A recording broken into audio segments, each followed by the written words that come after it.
Good afternoon and welcome to this jointly organized webinar between the Swedish Institute of International Affairs and SQL International. My name is Ruzbe Parsi. I'm head of the Middle East and North Africa program at the Swedish Institute. And we are here to discuss a report and the topic named Iraqis Striving for Change. A report written by Bitte Hammargren, who is connected to both institutes involved in this. But for this discussion, we have three panelists, and I'm going to present them in the order of their appearance. First, Gunnar Andersson, who is a senior expert and works at specifically on the local governance in Iraq project at SQL International. Then Lahib Higel, who is a senior Iraq analyst at the International Crisis Group, stationed in Baghdad. And last but not least, the author of the report, Bitte Hammargren, who is a Middle East and North Africa analyst, a senior associate fellow at the Swedish Institute of International Affairs, and as I mentioned, the author of this report. We're going to be discussing a number of issues that are mentioned in this report and in which all our experts will be able to contribute. We will specifically discuss some of the issues that are relevant, not just in Iraq in general, but specifically also are part of the experience that both Gunnar and Bitte have had through their fieldwork in Iraq. But before we do that, I'd like to get quick input from the panelists on how things are and how things are basically the situation in Iraq. And I'm going to start with Gunnar. Please tell us a bit about the work that SQL International does in Iraq. Thank you, Ruzbe. Why are we here? SQL International, which is affiliated to the Swedish Association of Local Authorities and Region. We have been working in Iraq since over 10 years. Trying to support local service delivery and local governance throughout the country. We're funded by SIDA, and we have an excellent partner in an Iraqi NGO called IRFAD. We can show a map of where we're working. Nowadays we have local offices in three provinces, in Duhok in the north, in the Kurdistan region, and in Diwaniyah, Muthana in the south of Iraq. But we also engage with all provinces of Iraq and also have quite close contact with authorities in Baghdad and Erbil. We are quite unique, I would say, that we have our main office in Diwaniyah at the local level. We're not in the capitals.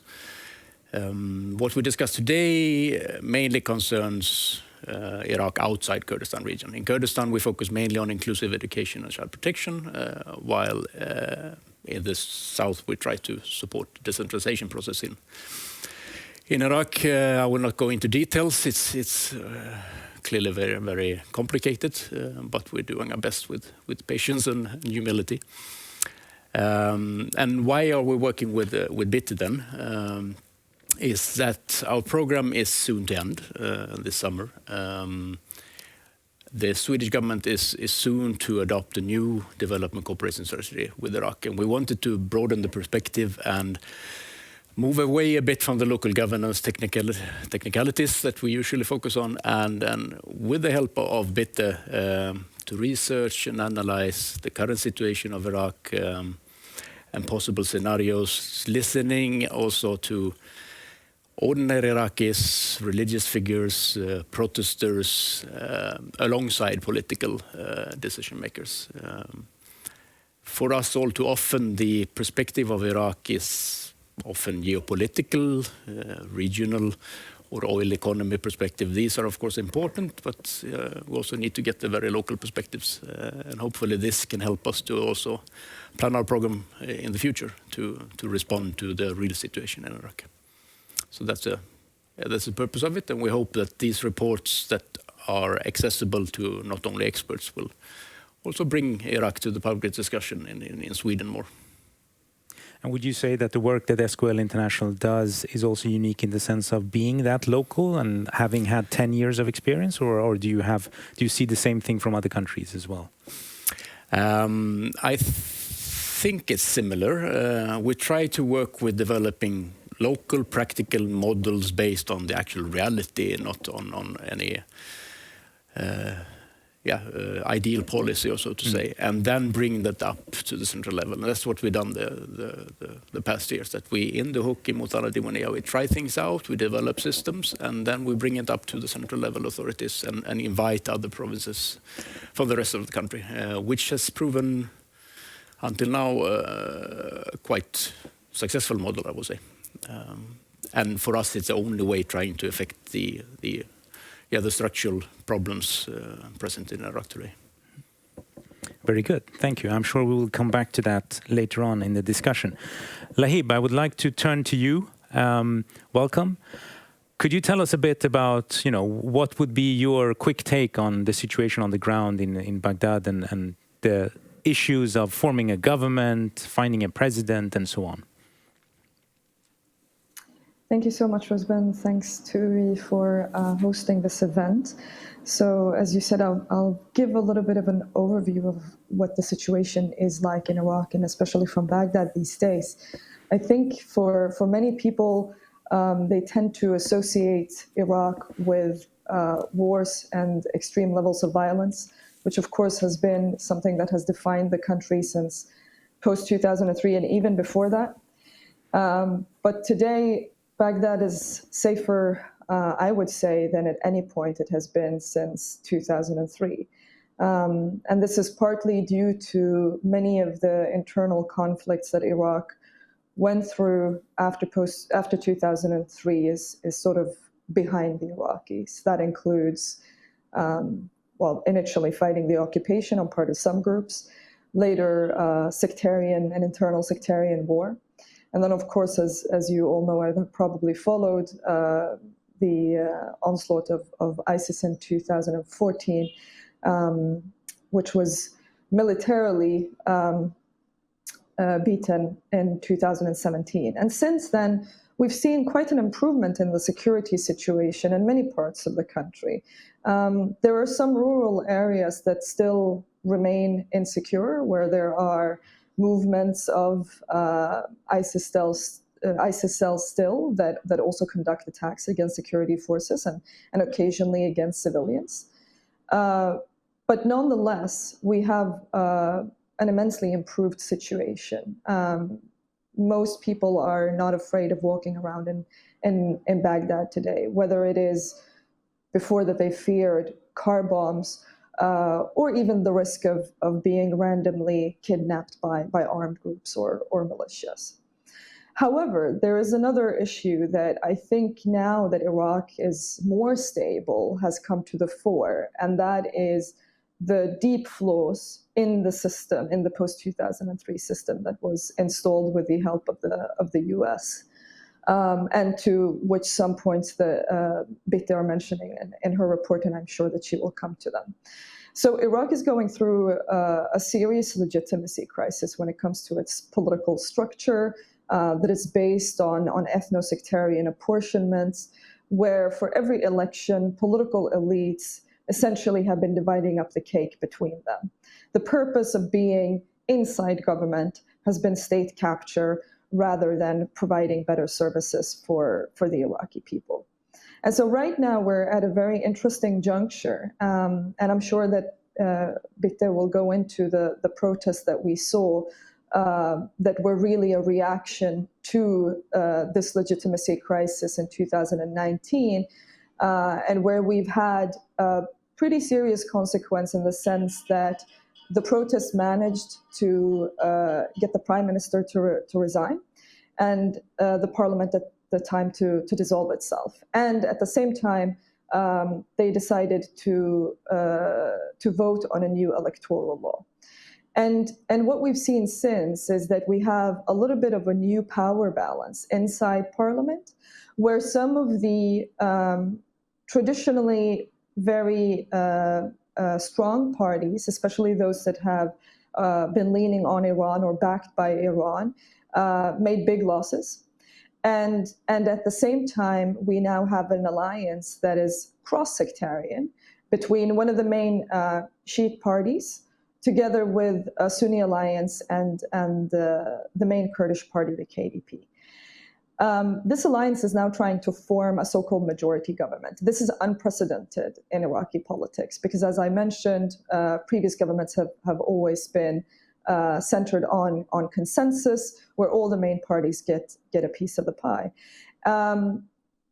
This doesn't mean that we're seeing Iraq slowly moving into a more democratic process of conducting politics, but there are grains of hope in this sense.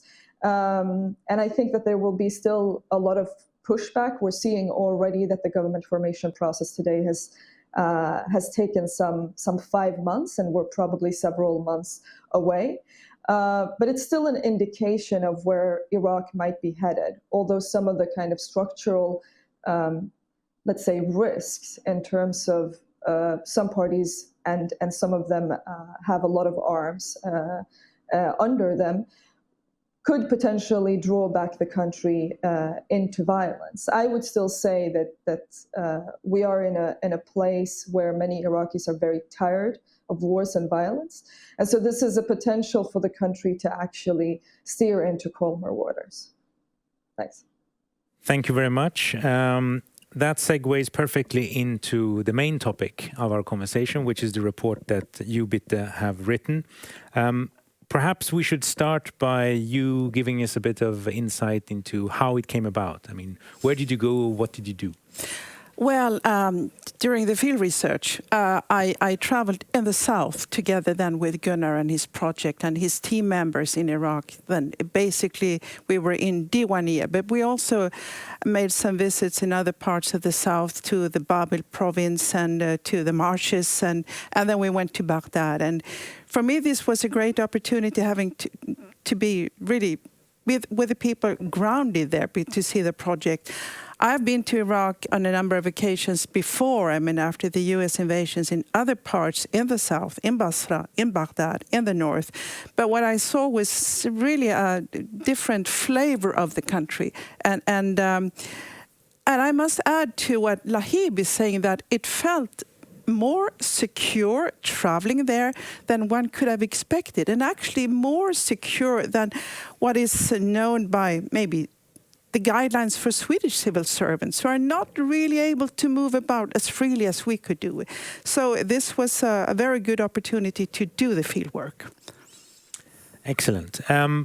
Now, through this field work, you've then been able to add not just flavor, but also insights into how ordinary people and people in all walks of life have reacted and are trying to cope and basically survive, which might sound very dramatic, but obviously that entails all kinds of challenges, whether they're economic, finding a job, security in some places, and also the constant negotiations and trying to kind of reconcile different kinds of fault lines, whether others would claim they are ethnic or religious or whatever they are. There are fault lines like in most other societies, but in this case, of course, they have this added dimension of having had the civil war, having been invaded, etc., etc.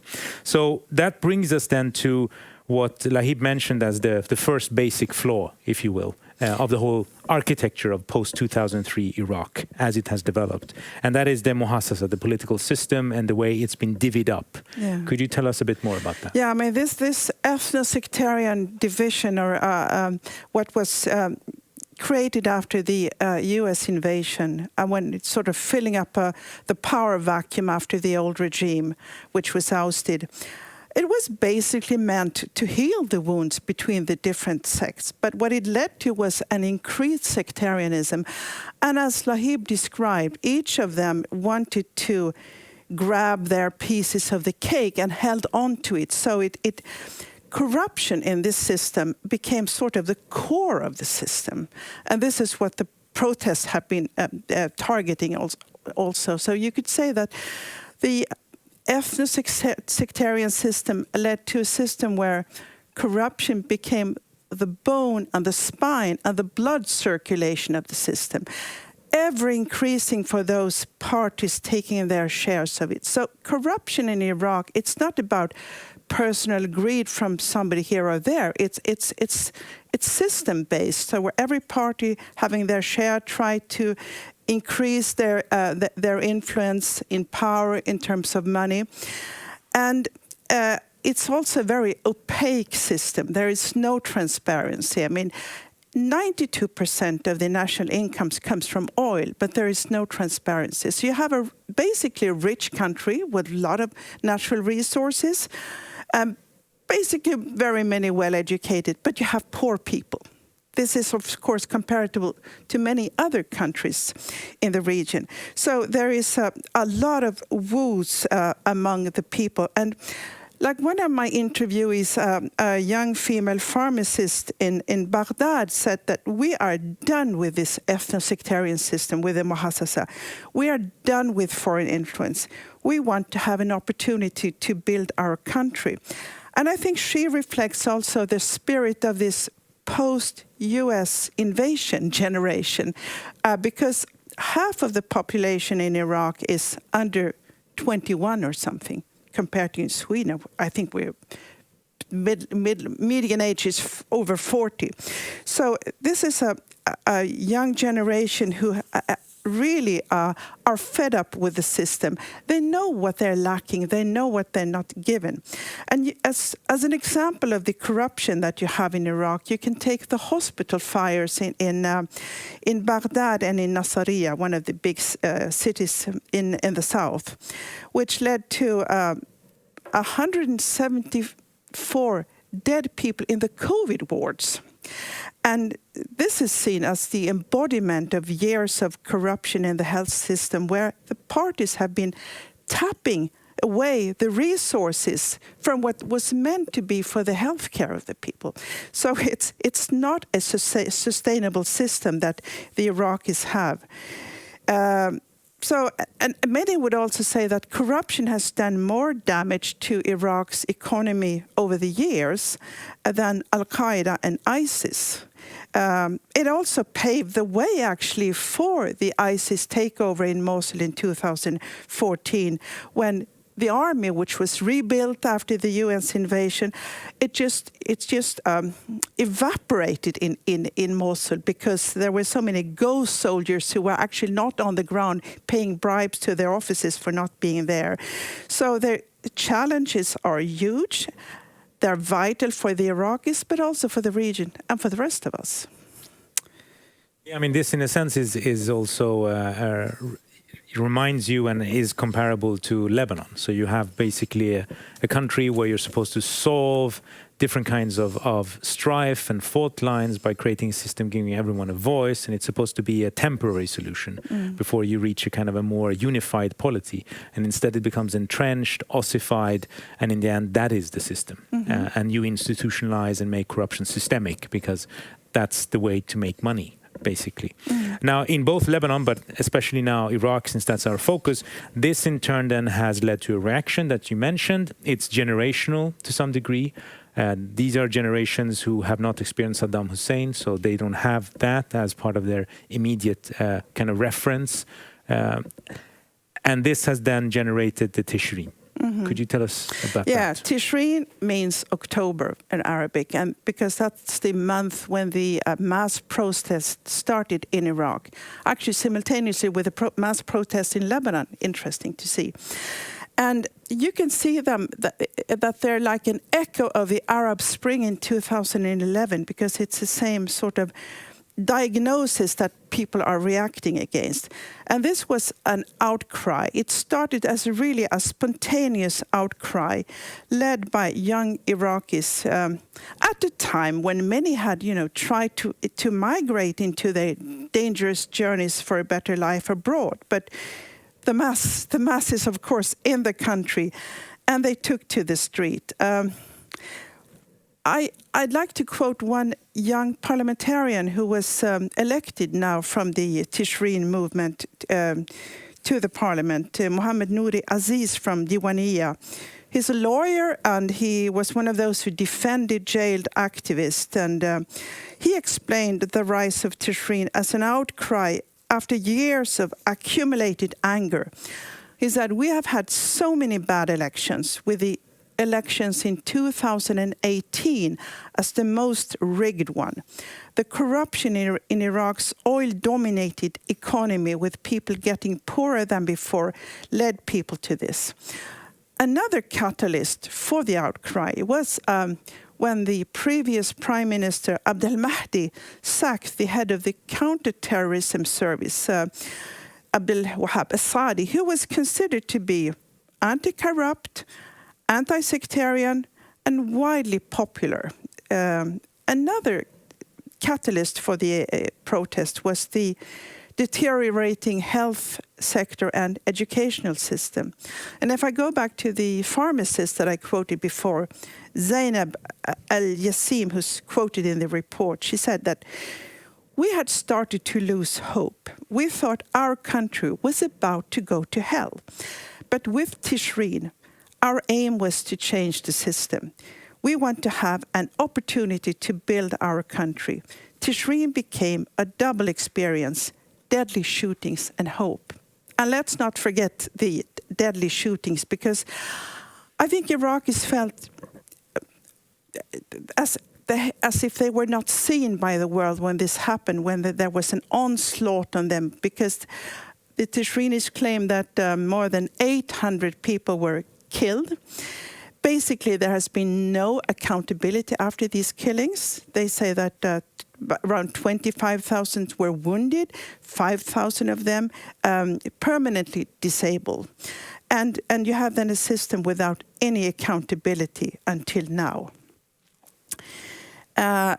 On the streets in Iraq, on the big roads, you can see lots of posters along the roads with those who gave their lives as martyrs in the fight against ISIS, against Daesh.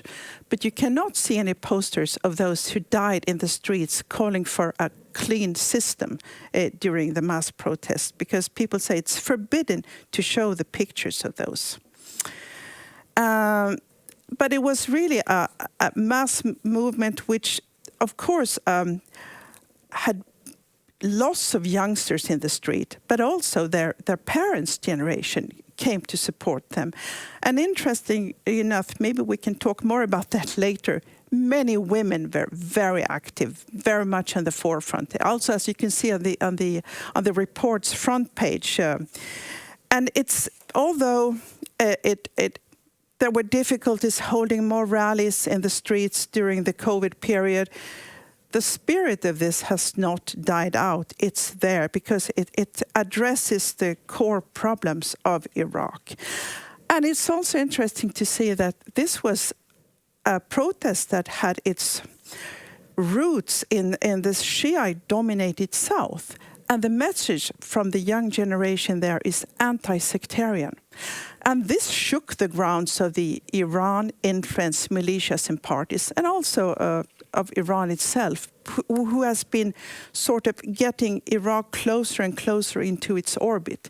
So, I mean, some of those forces felt as if the protesters had been instigated by foreign hands or foreign forces. But I think that perception is basically wrong. The young Iraqis are fighting for their own destiny, for their own better future. And it's so interesting to hear them talking about the importance of citizenship standing above sectarian belonging.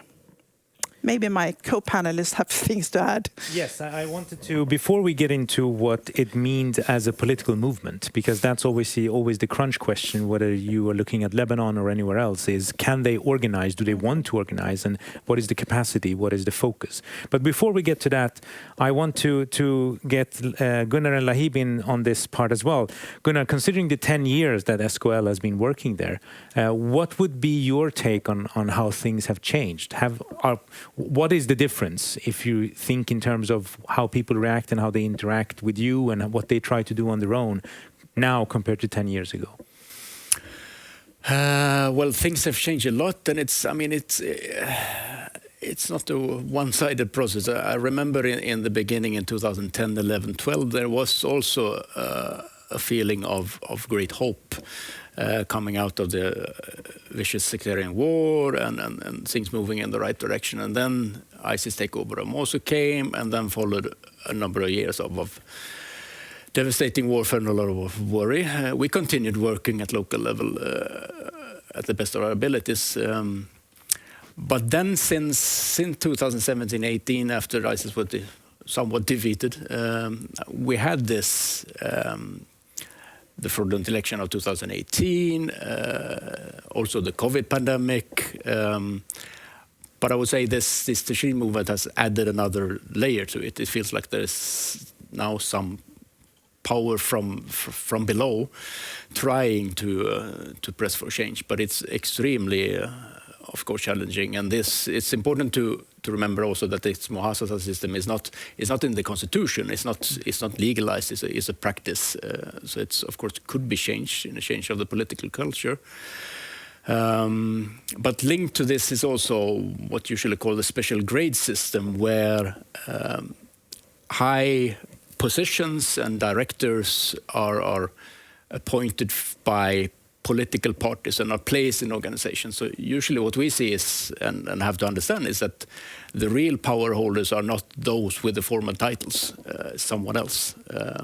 And this is something we really have to follow closely, both in Baghdad, but also at local level, to understand that the affiliation of each individual and how they relate to each other, not ending up in siding with one specific faction or so.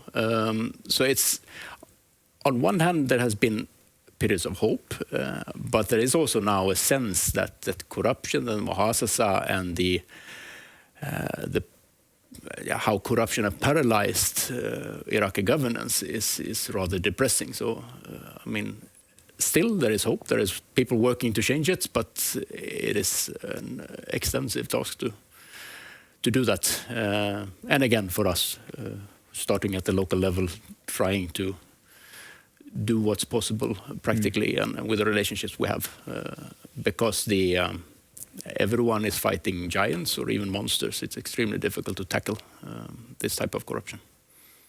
Yeah, because I mean, this is also about institution building. It's just because there's a ministry doesn't mean that you have a civil servant core who can actually do the job properly and do it in the name of the ministry rather than in the name of a faction or a political party or a group.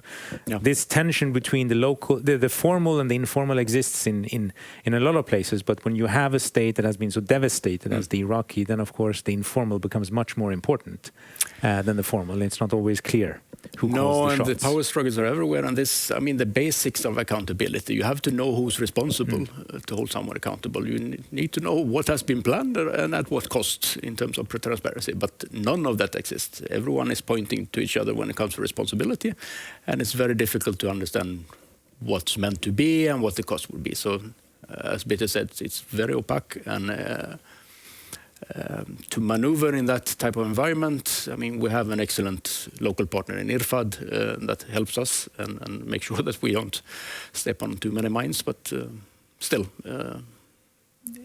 it's challenging. Yes, thank you. Lahib, could I ask you, we're talking about Tishreen, we're talking about the generational differences, and we're now about to step into the conversation of can they become a movement in a more proper sense, with a political focus and an ability to mobilize? And this is something that Bitte also discusses in her report. But what is your take in Baghdad? Where are the shifts? And is there any kind of linkages or connections being made between the Tishreen and the older generation or the older generation of politicians? How are they cohabitating, as it were? I think that there has been several phases to that. So as soon as the protests started, many of the political parties... No. Okay. It seems we've lost Lahib, unfortunately, but until she comes back, the question is still relevant, and I can pose it directly to Bitte. One of the challenges, of course, is how do you take protests, turn them into a social movement, which can then have a political focus? I think I see many similarities between what happened in Egypt after the ousting of Mubarak, when the demonstrators had difficulties joining under a common platform. This happened also in Iraq because there was not a joint platform for the Tishreenis. Maybe one should not expect that, because it's to move from a spontaneous movement to a political organization with a platform and program, etc. It's a long journey. So what you had, the Tishreenis were divided. Some advocated for a boycott because they felt that this system is so corrupt, we will not give it legitimacy, whereas others said, no, let's take our chance because we enforced a new electoral law. And the new electoral law means that you vote for candidates, not for parties. And when the turnout, it was low, very low, 43% or something. But when the Tishreenis saw the results, some of the boycotters regretted not having participated because they saw that a number of their profiles actually made it to the parliament. But now is the decisive moment. What will happen with them? I think when we get Lahib back on the thread, she will talk more about that. But as far as we've seen from the distance now, is that they've been having difficulties standing on the common platform in the parliament. And there is also the difficulty because it's so easy to sort of co-opt parliamentarians, to buy them into a system. Because like one Iraqi said to me in Baghdad, no one's an angel here. And if they come offer you with fortunes and safety for your family, etc., it might be hard for the Tishreenis to resist. But they do have a chance, and they were talking about it, to form a bloc together with other pro-reform parliamentarians. If they could form a bloc with 30 parliamentarians, they could make a opposition bloc able to call ministers to hold them accountable. So there is still a chance, and I think that this election can possibly be followed by higher participation among those who boycotted last year. I mean, that's very interesting, and you bring that out very good in the report. This is, of course, a universal, and it's a universal in time and space. Reform, revolution, participate and compromise, or stand your ground and be pure, as it were, but who will then follow you? So in that sense, it's nothing new. As you said, at the same time, this is something that takes time to build. Absolutely. And yet, my impression is that nowadays people are also more, they don't have as much patience. They're much more impatient today in terms of, we protest, we want a result. We want to see an impact. And that is, of course, easy to do if the first criteria for success is to be able to organize a protest. But that becomes much more difficult when the criteria for success is getting parliamentarians, right? And then, on top of that, getting them to have influence. And so the question now is, how sustainable is this? Because that is part of, patience, and be sustainable in bothering to go and vote the next time and canvass people and so on. My take on this is that it's very volatile. We haven't seen, the actual formation of a bloc of those pro-reformists yet. They still have a chance, but in the votes I've had so far, one of the key figures of the protest movement, a pharmacist from Nasiriyah, Raqabi, as far as I know, had difficulties holding his group together. As we do have Lahib now on the thread back again, so maybe we can ask. Lahib, we're discussing the sustainability of a protest movement as it tries to transform itself into a political force. So the question is, what is your take on how this is happening? So I'm really sorry. It's typical what happened. Electricity went down. That's Iraq for you. So in terms of the sustainability of these protesters coming into politics and their representation, Bite already mentioned. So we have a big difficulty with the fact that corruption is at the core of the system, right? It would be very difficult for any new parliamentarian not to be attracted to the amount of money that comes with being a parliamentarian, for instance, or not being swayed or pressured into voting in a certain direction. And here, we can look just at the current government formation issue, where the two main blocks, none of them has a clear, majority. There is a significant number of MPs that are so-called independents. These are not necessarily MPs that represent Tishreen, but they have come in through the new electoral system on their own accord. Many of those still have connections to established parties. And so in a very difficult parliamentary situation where you cannot vote in, the main positions that these parties would want, whether it's presidency or the premier, it's very likely that these established parties are going to exert pressure, both in terms of threats, but also probably with carrots, with a lot of money, to get these MPs to vote their way. And I think this is what, this is really going to be a litmus test for the representatives of the protest movement that have made it into parliament, whether they can withstand that.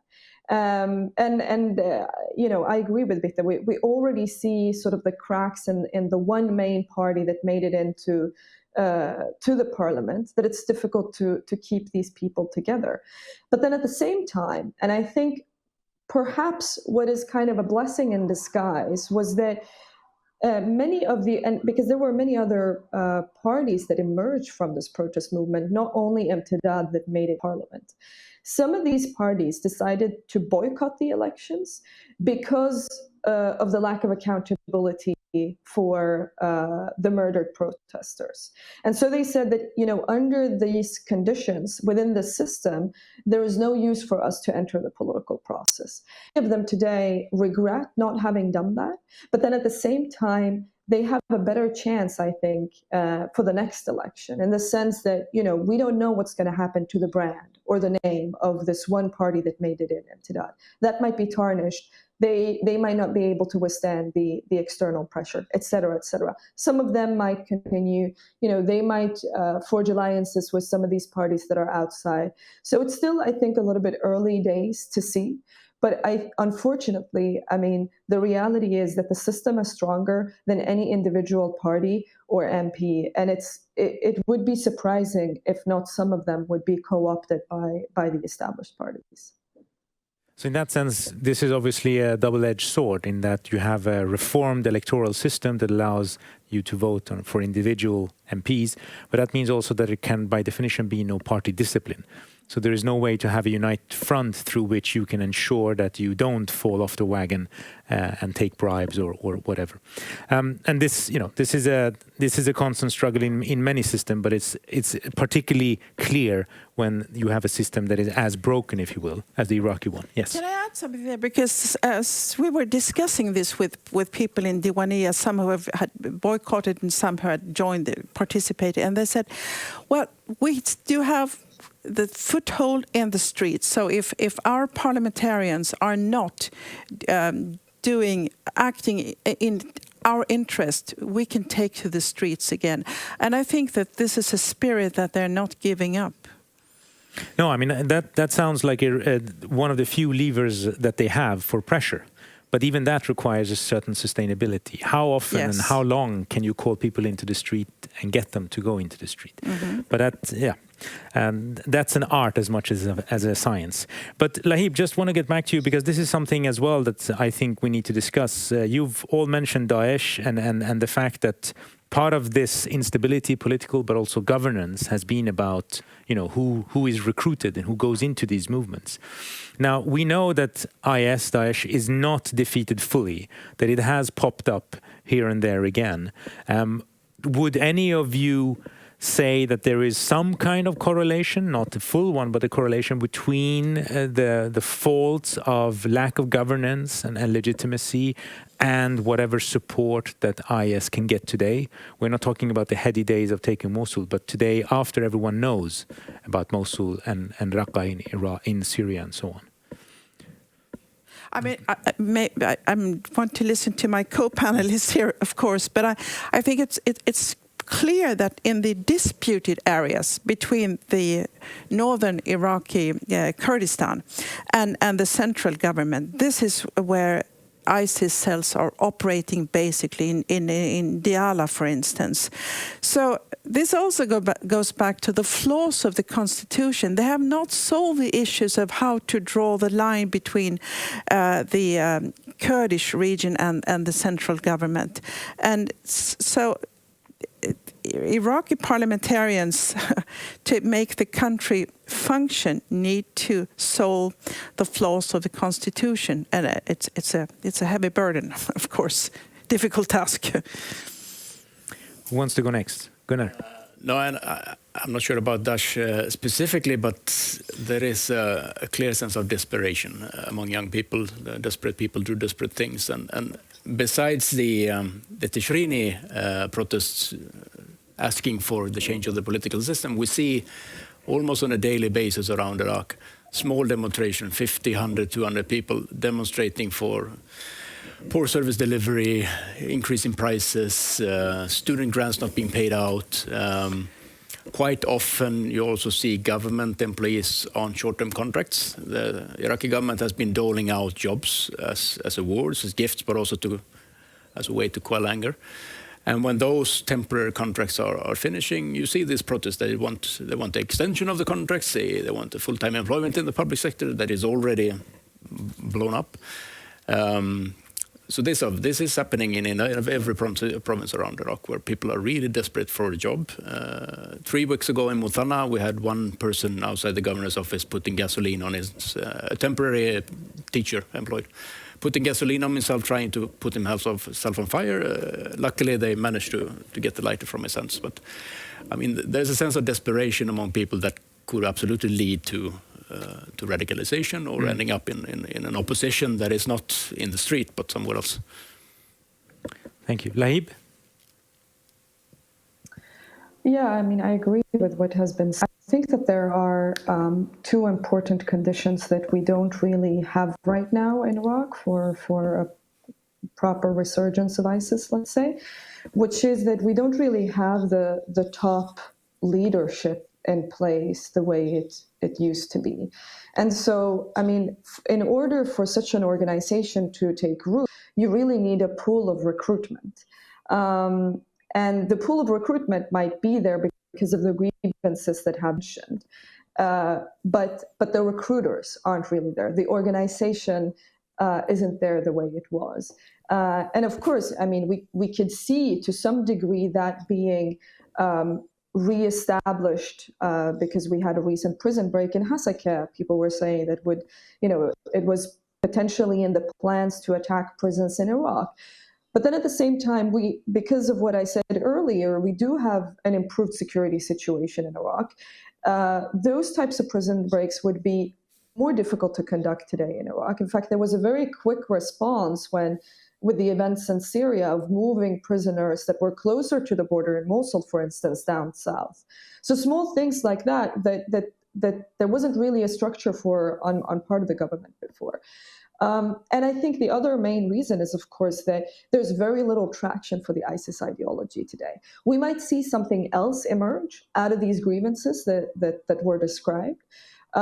There's definitely a significant lack of governance in the disputed territories, which is serious. But then on the other hand, that lack of governance isn't, in some cases it might be worse, but in most cases it's not worse than it is in the South, for instance.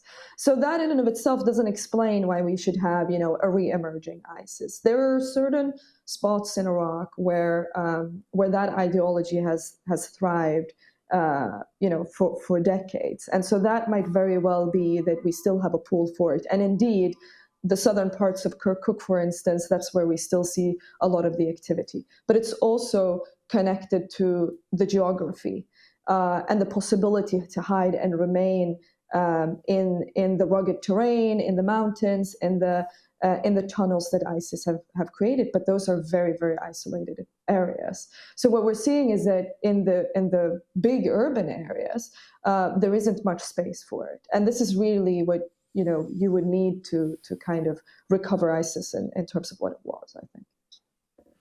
Interesting. So that means that we do have widespread social discontent.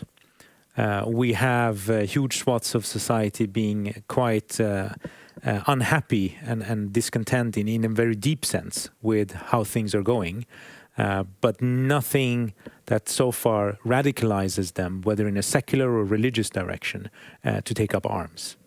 And so now that is the challenge as well, to kind of come up with a governance structure that will help these people back into believing that this state can do something for them, rather than to turn to someone outside of it. Now, of course, the Iraqi state itself is also much more than just a state. It's a hybrid state because of all these militias and so on. And that's something that we can discuss as well, if you like. But I think it would be also good to discuss other aspects of your field work, if nothing else also because it shows us movements in a positive direction. Not everything is that bleak and dark constantly. So perhaps why don't we start, Bitte, with Najaf? Mm-hmm.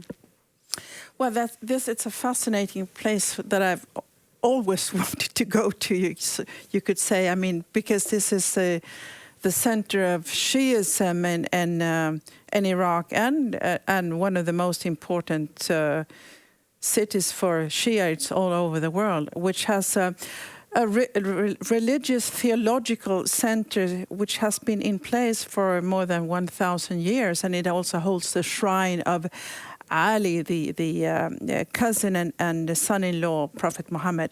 So it's a place for pilgrimage for people all over, with narrow alleys where some of the most influential religious figures are living. And one of them, of course, being Grand Ayatollah Sistani, who is today 91 years old, who has been acting as the savior of the Iraqi nations in times when there has been an existential threat for the country. This happened after the U.S. invasion, when he said the U.S. wanted its own nominees to write the constitution, and then he came out with a fatwa saying, no, this has to be done with an elected body by Iraqis. Now, this elected body made these flaws of the constitution that need to be repaired. But another decisive moment was when he came out and called for volunteers to line up and to mobilize to fight ISIS in 2014. So this was really a moment when he rescued the nation, because Shiites are very much following him. Very few would openly counter his advice, although some parties are doing that. But also he was addressing Iraq as a whole. And it's interesting to see that Ayatollah Sistani is a person whom Pope Francis came to see in Najaf when he went on his visit to Iraq, which shows the importance that religious figures do have there. And Najaf, of course, is a center with very many different ways of schools for Shiism, Sistani being absolutely the top ideologue. We happened to have the chance to meet with two other Grand Ayatollahs. There are actually supposed to be four, but one of these places is vacant after the passing of one of the Grand Ayatollahs. These were also two elderly men. They never retire in their capacities. They're surrounded by their sort of deputies, their wakils, their representatives who handle their affairs. And they do have different line of thoughts, which was obvious in our discussions with them, because if you go back to the fatwa that Sistani issued to get people to mobilize, take up arms to fight Daesh, to save the nation in 2014, he wanted those units to be organized into the state structures too, so that they would be transparent.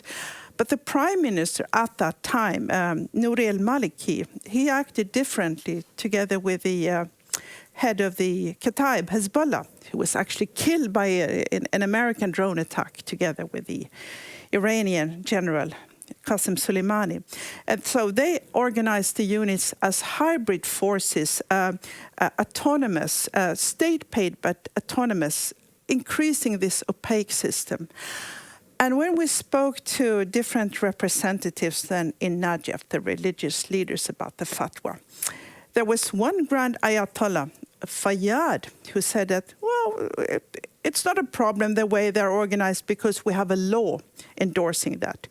Whereas another very high-ranking Ayatollah, Jawahiri, said that no, the politicians didn't follow the advice from us in Najaf to have them organized in the state structures.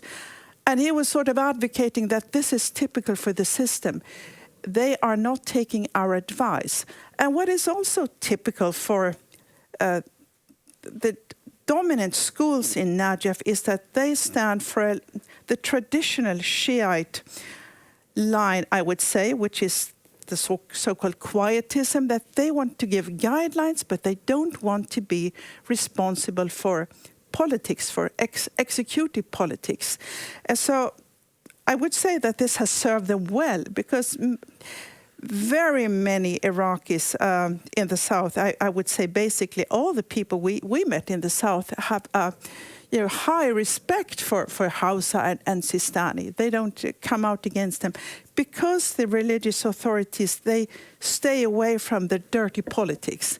They have their charities instead. So the Sistani line was actually helping the protesters with food and medication during the mass protest, calling against the lethal violence, etc., which gives the leaders of Najaf a continuous standing.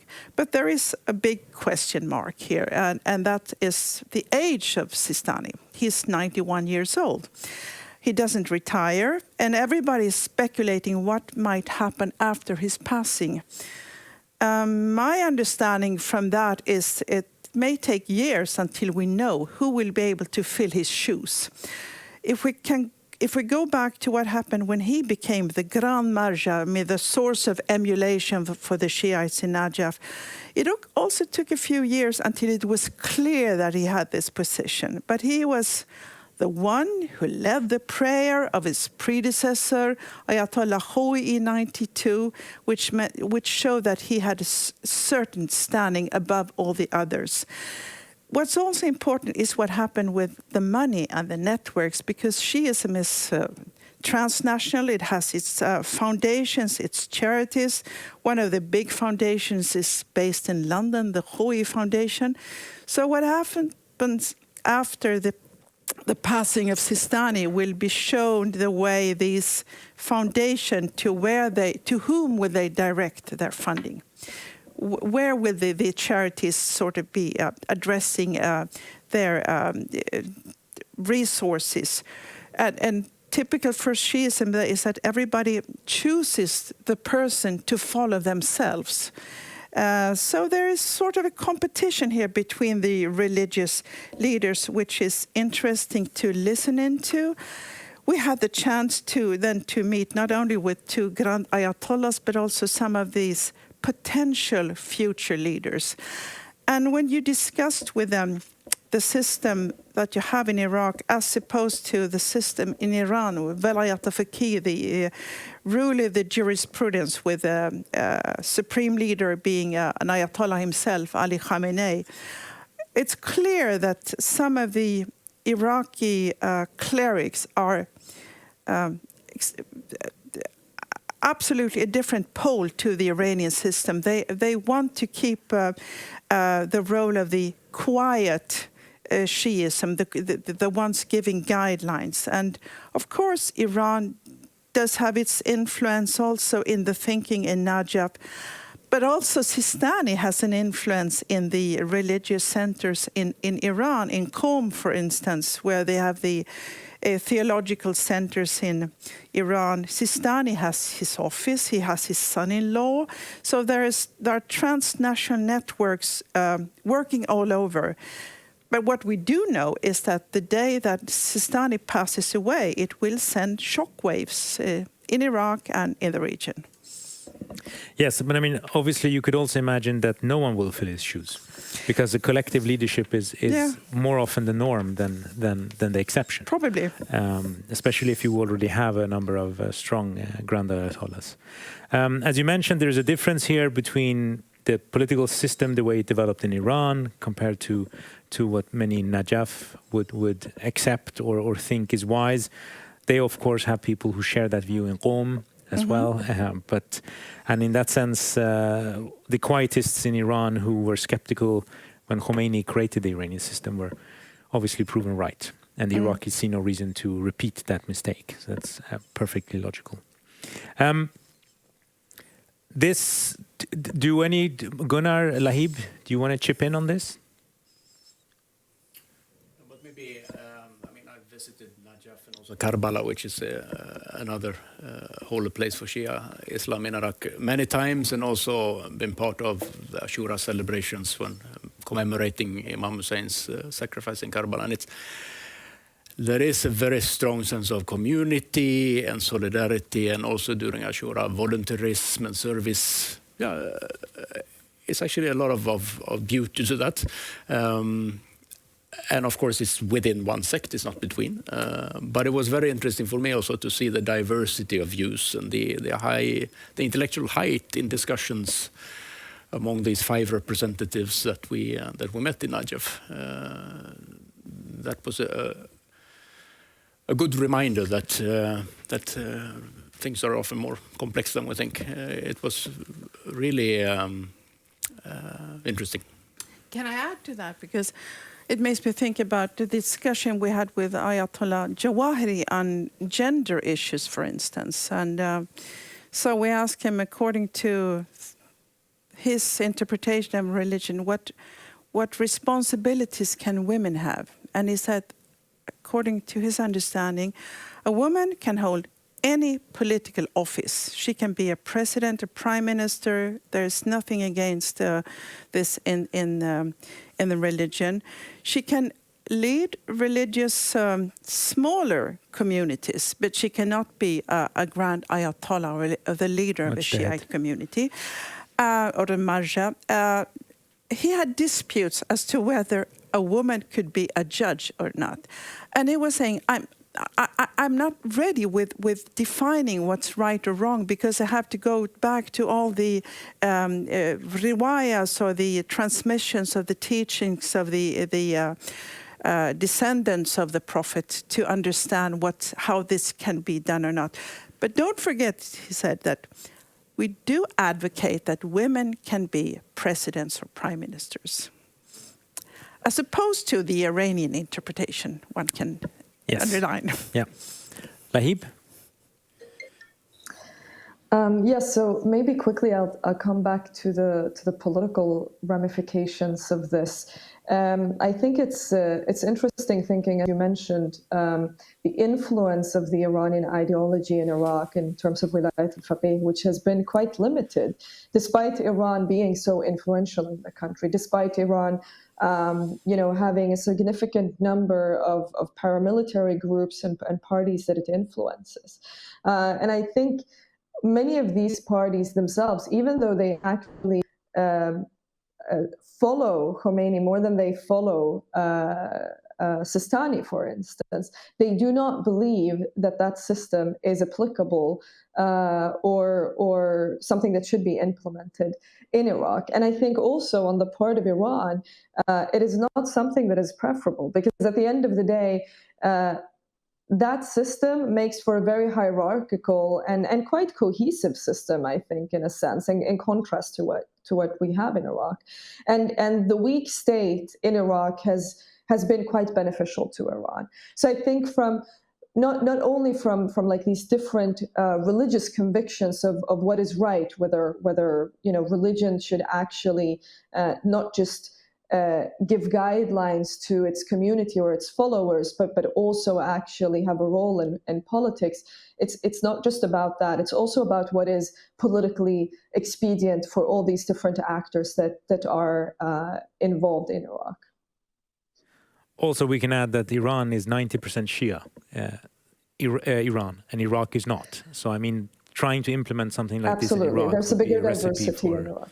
Yeah, would be a recipe for yet another civil war, most likely. I'm reminded that I should tell those who are watching this on Facebook that you can obviously pose questions, and we will try and get to them as we go along. But speaking of Marja grappling with social behavior and social patterns that are changing, let's address that, which you also bring up in your report. And especially, of course, gender here is crucial. As you mentioned, it's about, who can be a judge, who can be a president, in a sense, who can lead men. Does it have to be a man? But this is kind of on the top level, which, at least in my opinion, is not necessarily as important or interesting as what happens in everyday life for people, because that is in the end what affects them the most. What kind of jobs can I qualify for? How will people treat me in a workplace, etc., etc. Tell us a bit about the women that you've met and their struggles. Well, many of those that I interviewed said that Tishreen became transformative moment for women and for sort of a different gender attitudes in Iraq, because this was the first time when young women would participate in demonstrations in the street, and they were at the forefront in many cases. In Baghdad, at the Tahrir Square, they opened up this informal hospital where women, doctors, pharmacists, and others were taking parts alongside men. And actually, many of those who were assassinated or kidnapped were women who had been playing, been key figures for the protest movement. So there was a fear, I would say, from the reactionary forces about women being profiled in this. Another result of the changing gender attitudes is that, like, one young woman said in an NGO that, you know, in Muthanna, from where she came, you could see that nowadays we have female police officers, and this is also a result of the protest movement. So Iraq is slowly changing face. Some are strongly calling for removing the hijab, also in the south, in the very conservative south. This is, of course, a difficult issue there, but I think Gunnar has more to add to this as well. But of course, if you go to the areas where traditions stand strong based on tribal traditions and patriarchalism, it's difficult for women to have the same freedom of movement as men in everyday life, be it to go with an excursion, if you're unmarried, to go with other men. It could ruin your reputation or things like that. One woman that I interviewed said, you know, I started to join the demonstration, but then I refrained from it because what would happen if I would fall to the ground? What would happen to my reputation? So the issues of honor and how it could ruin the reputation of a woman, of course, is holding many back.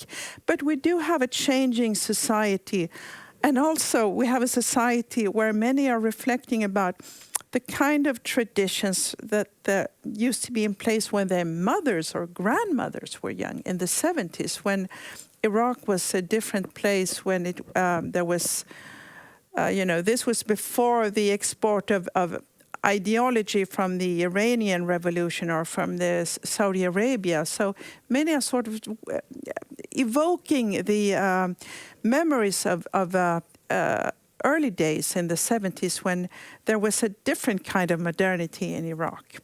So these are things that you could see evolving. Gunnar?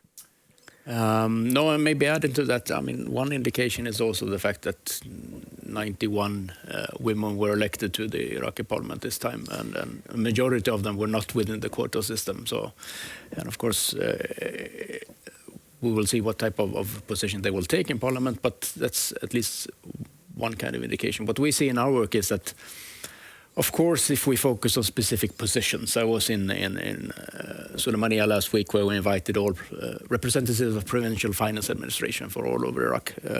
Misan couldn't attend because of the violence there, and she was the only female head from Misan, but otherwise it's men. And that was, when we focus on a certain position, that happens.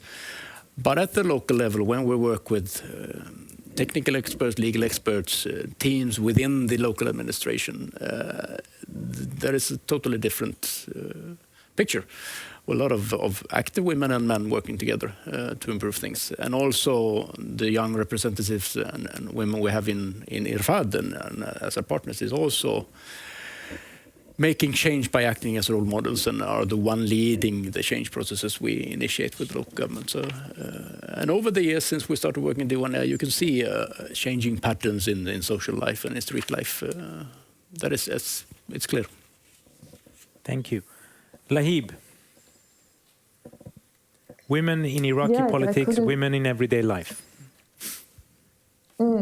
So maybe I just want to add one anecdote as well from the protest movement. So I think what was interesting was that it wasn't only the younger generation and younger women that were wanting to sort of break out of their constraints, but they were also supported to a certain degree, not all of them, of course, but by their families, that saw, the creation of these physical spaces also as a possibility to protect women, right? So when you go there, you know what's going on. And I remember a couple of mothers in Diwania, they said, look, we want to support our women coming here. Some of them were artists and other things, but we're going to be here with them in order to prevent the potential rumors that might be spread about them. And I think this is a very important indication, because very often the problem is obviously not that women themselves, want to stay in the home. It's really because of the concerns that their parents have from the society around them. And so what we've seen as well a lot from the South is that when a woman cannot enter, for instance, the labor force in her own area, but her family is supportive, she would try to seek a job in Baghdad, for instance, where she can sort of exit that very conservative community around her and kind of avoid the consequences that might have. But unfortunately, I think that the lack of these kind of public secured spaces that the protests provided have also actually meant they've taken a step back in that very positive development that we saw, in that, again, many families are worried about, what their daughters would be up to if they've made connections with other young people, they want to enter certain activities, etc., and they can no longer do that because they don't have that space that their parents would know what is going on, or where they could actually come and sort of be with them. So that's unfortunate. But of course, there are other ways of creating these spaces. And I think what Gunnar mentioned is actually really important, which is that women are active political creatures in Iraq. It's just that what we see on the surface is, of course, the coverage of high politics. And there it's true that women haven't made it, although there are individual cases, both on the liberal side and on the religious one. But in their communities, and also as Bitte mentioned, that the women have the right to sort of have a leadership in sort of a community, a smaller religious community. I see that a lot. It's a question of whether that is positive or not. It's actually a way for women that have no other place to go, but have a chance to sort of leave the house to go into these communities. That, you can discuss what type of impact that has, of course. But I think that there are forces that sort of pull and push in both directions at the same time. But definitely Tishreen opened up the eyes of many people, and I think has also helped parents be more courageous in terms of how they see the movement and the activity of their daughters outside the house. That's interesting because, in a sense, and we see this in many countries in the Middle East, you have these contradictory forces. You maybe try and get people to get more education, and especially women as well, but then you don't create space for them to find a job that is, equivalent to the education that they have. And on the other hand, if you have a lot of unemployment, the first ones that are, in a sense, legitimately, within quotation marks, not allowed to go out into the job market are the women. So there are different kinds of forces at work that are somewhat contradictory or very contradictory, but where economic pressure usually, historically, if you look in countries, is the one that in the end will break the wall. Because if you end up in a situation where you need 2 incomes or 3 incomes, you have no choice but one way or another allow women to come out into the workforce. But I wanted to there's another aspect that you mentioned, Lahib, and I think Bitte, you also mentioned. I mean, this is a bit like the glass ceiling within the economic sphere, that women are usually, they're at the lower levels of a hierarchical organization, making things possible and make them work. Doesn't mean that they get managerial positions or they get the lower managerial positions, etc. And you see that in politics as well, then, that on the grassroots level, they can be active, they can do things, but getting the top position is probably going to take a bit longer. And the other thing, of course, is that agency. Just because you have agency does not mean that you necessarily are promoting the kind of things that we would perhaps define as progressive for women. You can be very religiously conservative and be an MP. That's not a contradiction in terms necessarily. It's still autonomy and agency. Bitte, in the end, if we are drawing to a close now in this conversation, where is Iraq headed? I know it's a very difficult question, but considering your extensive experience now from having been there several times and so on, what are the positive trends and what are the pitfalls? Well, the positive trends is that people see that they can change government by elections, and if they can also use the street if there's anger grows too much to change things. The positive trends is that people are aware of the rights that they are lacking. This goes all over the Middle East, I would say, that this is the core issue of the Arab Spring.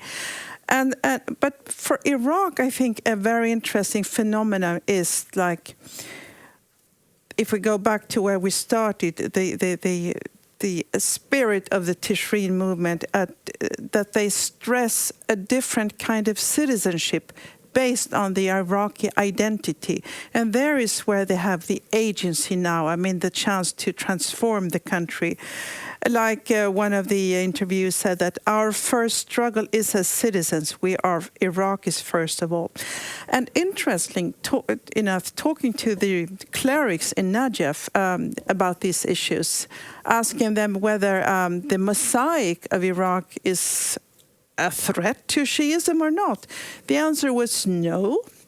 Maybe they said so out of politeness or because it's their real belief. But like one cleric, Dr. Muhammad Ali Bahar al-Ulum, said that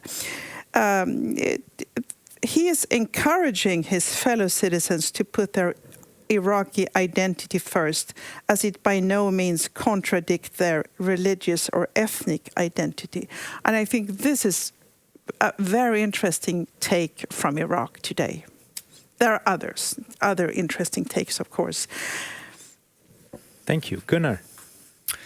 No, but for me, I mean, an urgent problem or challenge is that development in Iraq is so uneven and asymmetrical. You have areas totally devastated by war, and then you have areas that are affluent and growing, and you have investment going to places for political reasons, and sometimes because there is a growth. And there is no equalization of revenues or development in Iraq as we have, for example, in Sweden, where we try to equalize the level of development of service delivery. So there is an extreme uneven development, which has to be addressed in some way or another. The regional development fund, for example, distributed by the Iraqi government, is done so by population criteria. They don't have a poverty criteria, for example. And that's why partner provinces like ours, Mutanna Diwania and places like Wasit and so, often end up with no money. And the bulk of the public sector budget goes to salaries and an operational cost. There is very little money left for investment. If the oil prices increase, then there is money for investment, but then there is also a lack of incentive to actually do reform and have long-term planning. And when oil prices go down, government goes into crisis emergency mode and are paralyzed, not taking any decisions to change. So this of trying to at least address the inequalities of Iraqi society, I think it's crucial if it's going to be held together. I think that's a very important point. And as you mentioned there as well, Iraq is a rentier state to some degree. As in, most of it comes from oil, not from taxation, which makes states even less interested in what the citizens want. And it's a catch-22. Why should you pay tax if you don't think it goes to legitimate use? Which, in a sense, then also makes it difficult to rely on taxes for trying to develop the country. But I think, as you mentioned, the economic aspect is going to be crucial. And of course, that is a fault line that can be sliced and diced and abused in different ways by politicians if they want to mobilize people. And we've seen that in other places as well. Lahib. Well, I think definitely that the question of inequality will be the one that sort of determines in which direction Iraq is headed, whether the political elites can address that to some degree. I think that I agree with what Gunnar said in the sense that the wealth is not properly distributed across the provinces. But I think even the bigger issue than that is to see the deep inequality in the urban areas as well. So Baghdad, for instance, obviously lots of money coming in, but then we have, the outskirts of the city where a really large poor population lives, to a certain degree serving kind of the elites. And even the investments that we are seeing coming into play is not so much by the government, but by individual politicians, which is a big issue. And I think this is why it's very difficult in a system where, as you said, there are no incentives for reform, that you would see that even with greater representation of these interests, that it would actually result in investments that benefit a province as a whole, for instance. And the main reason for this, I think, is also the very kind of tribal nature and factionalized nature of Iraqi politics. So let's say that you have a new parliamentarian from a very poor province with high ambitions coming into politics. That person is still very likely, though, to only serve his own sort of extended community in that province, rather than thinking about what institutionally makes sense in the governance structure of that specific province. So we're dealing with great challenges here. The other one is, of course, that we now for years actually haven't had provincial councils functioning properly. We haven't had an elections for the provincial councils, for instance. So the local governance in general right now is down, and there is very little done by parliamentarians or at the federal level to reactivate this.